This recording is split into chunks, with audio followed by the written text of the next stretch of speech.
বলবো, সেই সাথে যুবক ভাই বিশ্বজুল্লাহ বাবাদেরকে বলবো যে আমাদের মাদ্রাসায় 4 ধরনের হস্তলিপি লেখা হয়। 1 নম্বর আরবি, 2 নম্বর বাংলা, ইংরেজি এবং অঙ্ক। এই 4টি হস্তলিপির মধ্যে সবথেকে কঠিন এবং হার্ড লেখা হলো বাংলা লেখা। কেন লেখা?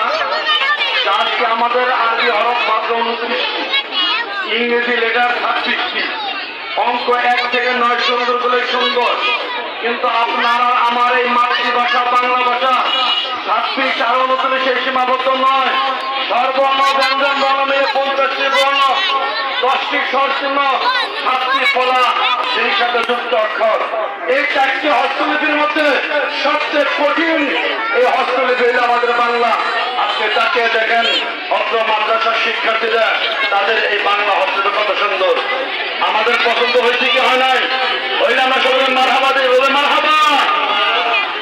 আলহামদুলিল্লাহ, আমাদের বাচ্চারা কত সুন্দর লিখছেন। জি, তোমরা চলে যাও।